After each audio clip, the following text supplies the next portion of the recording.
কি ধরনের খাবার-দাবার এক্ষেত্রে মানে বর্জনীয় বা কম খাওয়া উচিত? কিডনি রোগের বা কিডনি রোগের ঝুঁকি কমানোর জন্য এবং একই সাথে সে থেকে যেন হার্টের সমস্যা না হয়। ফলমূল যেমন কলা বা আঙ্গুর বা এই জাতীয় জিনিসের মধ্যে কিন্তু অনেক বেশি পটাশিয়াম থাকে, যার ফলে পটাশিয়াম লেভেলটা অনেক বেশি বেড়ে যেতে পারে রক্তের ভিতরে। যারা হৃদরোগী থাকেন, অল্প স্বল্প ব্লক আছে বা একটা দুটো স্টেন্ট আছে, তাদের কিন্তু আকস্মিকভাবে অ্যারিথমিয়া বা হার্টের উল্টাপাল্টা বিটের মাধ্যমে যে মৃত্যুর সম্ভাবনাটা অনেকটা বেড়ে যায়। আমরা সেটাকে সাডেন ডেথ হিসেবে ধরি। ইনঅ্যাক্টিভিটি, আপনার যদি কেউ যদি সারাদিন বসে থাকে, চেয়ার টেবিলে বসে টেলিভিশন দেখছেন বা কথা বলছেন ফোনে, তাদের কিন্তু আপনার কিডনির ড্যামেজ অনেক বেশি পরিমাণে হয় অন্যান্য মানুষের তুলনায়। আমরা সবকিছুর সাথে খাবার-দাবারকে একটু যুক্ত করি। কারণ খাবার-দাবারের তো একটা বড় ভূমিকা আছে।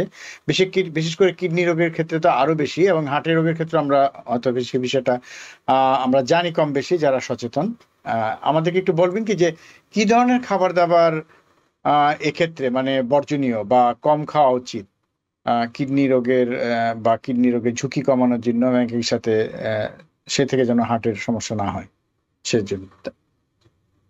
দুইটা জিনিস, একটা হলো ইলেকট্রোলাইট সাইডে আপনার পটাশিয়াম লেভেলটা বেশ খানিকটা বেড়ে যায়। কিডনির যাদের রোগ আছে, পটাশিয়ামের একটা নর্মাল লেভেল আছে, সর্বোচ্চ হলো 5.0, কিন্তু কেউ কেউ 5.2 কেউ নর্মাল হিসেবে ধরে রাখেন। কিন্তু যখন আপনার 5-এর কাছাকাছি আসে বা 4.8-এ চলে আসে পটাশিয়াম লেভেল, এবং ক্রিয়াটিনিন যদি আপনার বেশি থাকে সাথে, তো সেই ক্ষেত্রে আপনার ফলমূল যেমন কলা বা আঙ্গুর বা এই জাতীয় জিনিসের মধ্যে কিন্তু অনেক বেশি পটাশিয়াম থাকে, যার ফলে পটাশিয়াম লেভেলটা অনেক বেশি বেড়ে যেতে পারে রক্তের ভিতরে। এবং সেই ক্ষেত্রে যারা হৃদরোগী থাকেন, অল্প স্বল্প ব্লক আছে বা একটা দুটো স্টেন্ট আছে, তাদের কিন্তু আকস্মিকভাবে অ্যারিথমিয়া বা হার্টের উল্টাপাল্টা বিটের মাধ্যমে যে মৃত্যুর সম্ভাবনাটা অনেকটা বেড়ে যায়। আমরা সেটাকে সাডেন ডেথ হিসেবে ধরি। এবং যদিও সাডেন ডেথ সাধারণত হার্ট অ্যাটাকের মাধ্যমে হয়, কিন্তু হার্ট অ্যাটাকের বাইরেও কিন্তু মানুষের পটাশিয়াম খারাপ হওয়ার কারণে, বেশি হওয়ার কারণে সেটা হতে পারে। তো এই ক্ষেত্রে আপনার অন্তত বছরে 3-4 বার আপনার পটাশিয়াম লেভেলটা মাপা এবং কিছুটা সচেতন ভাবে মনে রাখা যে সুস্থ শরীরের জন্য আমরা দুই একটা বিদঘুটে শব্দ আমরা মনে রাখলাম, পটাশিয়াম বা ক্রিয়াটিনিন মনে রাখলাম। তো সেটা হলো আপনার এই যে 1 নম্বর কথা, যে আপনার যাতে ইলেকট্রোলাইট না বেড়ে যায় হঠাৎ করে, পটাশিয়াম লেভেল যাতে না বেড়ে যায়। 2 নম্বর হলো প্রোটিনের পরিমাণটা সামান্য কমাতে হবে। তা এটা 1 গ্রাম পার কিলোগ্রাম বডি ওয়েটের আপনার, তার মানে 60 কেজি যদি ওজন হয়, তাহলে 60 গ্রাম প্রোটিন, এই লিমিটেশনটা আছে। ইদানিং এই লিমিটেশনটার উপর অতটা চাপাচাপি করা হয় না। আগে একসময় যখন ছিল কিডনি চিকিৎসা অতটা ভালো ছিল না, তখন বলা হতো যে না, আপনি 1 গ্রাম পার কিলোগ্রামের মতো করে আপনি ব্যবহার করবেন প্রোটিনের পরিমাণ। কিন্তু এখন সেটাকে আপনার কিছুটা ফ্লেক্সিবিলিটি শো করা হয়। আর এই ছাড়া আপনার অতিরিক্ত পরিমাণে খেলেও কিন্তু আপনার কিডনি নষ্ট হতে পারে। এক্ষেত্রে ওবেসিটির যে কন্ট্রিবিউশন আছে কিডনি খারাপ করে দেওয়ার, সেটা মোটামুটি আমাদের কোনো রকমের জানাজানি নাই এই ব্যাপারে, যে ওবেসিটি যদি হয় বা ইনঅ্যাক্টিভিটি, আপনার যদি কেউ যদি সারাদিন বসে থাকে, চেয়ার টেবিলে বসে টেলিভিশন দেখছেন বা কথা বলছেন ফোনে, তাদের কিন্তু আপনার কিডনির ড্যামেজ অনেক বেশি পরিমাণে হয় অন্যান্য মানুষের তুলনায়। অনেক সময় মানুষ অবাক হয়ে যায় যে না, আমরা কিছু করলাম না, সব ব্লাড প্রেশার হবে ঠিক আছে।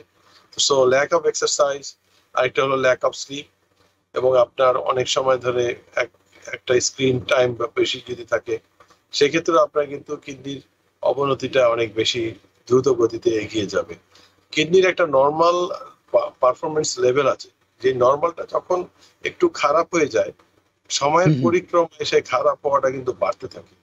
এটা কখনোই অটোমেটিক্যালি নিজে নিজে ঠিক হয়ে যায় বলে এরকম কোনো কনসেপ্টই নাই। ঠিক হয়ে যাওয়াটা আপনার প্রচেষ্টার উপরে নির্ভরশীল। এর মধ্যে ওষুধ খাওয়ার একটা বিরাট অংশ রয়েছে। বিশেষ করে ইদানিংকে জোর দেওয়া হচ্ছে যে ফার্সিকা নামে যে ওষুধটা আছে, যেটা আরেকটা নাম হলো প্যাগ্লিফ্লোজিন এবং ডাপাগ্লিফ্লোজিন, এই লাইনে তারা, আপনার ডায়াবেটিস থাকুক অথবা না থাকুক, সেটা ব্যবহার করার জন্য 1 নম্বর রিকমেন্ডেশন, এদেশে যে রিকমেন্ডেশন থাকে টপ রিকমেন্ডেশনের ভিতরে এটা ইদানিং দেওয়া হয়েছে। যে কোনো ধরনের কিডনি সমস্যা থাকলে আপনার এই দুইটা ট্যাবলেট যদি আপনি না খান তাহলে এটা আপনার জন্য অনেক বড় একটা লস। তো সেই ধরনের ইনফরমেশন হয়তো আমাদের চিকিৎসকদের ভিতরেও অতটা ছড়িয়ে পড়ে নাই, হয়তো এই সময়ের মধ্যে হয়তো সামনে উন্নত হবে। আর এছাড়াও নতুন যে আমি 2-3টা ওষুধের কথা বললাম সেগুলি ব্যবহারের ব্যাপারে হয়তো রোগীরা তাদের ডাক্তারের সাথে ডিসকাশন করতে পারেন, বা আপনার কিছুটা ইনফরমেশন আজকে হয়তো অনেকে জানলেন, তারা আপনার এই ধরনের কথা ডাক্তারের সাথে বলে। আরেকটা হলো মনিটরিং করা, যে আমাদের ক্রিয়াটিনিন খারাপ ছিল গত বছর, এই বছর কোনো খোঁজ খবর নাই। সেই জিনিসটা কিন্তু অনেক ক্ষতিকর নিজের জন্য, কারণ যাদের ক্রিয়াটিনিন 1.8 আর যাদের ক্রিয়াটিনিন 3.8 কেউই কিন্তু এটা অনুভব করবে না। আপনার রক্ত পরীক্ষার মাধ্যমেই আপনি এটা জানতে পারবেন যে আপনার কত পার্সেন্ট কাজ করছে। যাদের ক্রিয়াটিনিন 2 তাদের হয়তো কিডনি শতকরা 45 ভাগ কাজ করছে, যাদের ক্রিয়াটিনিন 3.8 তাদের কিডনি হয়তো শতকরা 22% কাজ করছে। কিন্তু অধিকাংশ ক্ষেত্রে মানুষ এটা অনুভব করে না। এটা যখন কমে 15-তে আসে, তখন একদিন সকালবেলা উঠে দেখা গেল যে হাত পা মানুষের অনেকটা ফুলে গিয়েছে, না দম পাওয়া যাচ্ছে না, ফুসফুসের মধ্যে পানি জমে গেছে। তখন মানুষ দৌড়াদৌড়ি করে রক্ত পরীক্ষা করে এবং দেখে যে ডায়ালিসিসের জন্য ইমিডিয়েটলি ডায়ালিসিস শুরু করতে হবে। এটা এক ধরনের বড় ধরনের অবহেলা বলা যেতে পারে।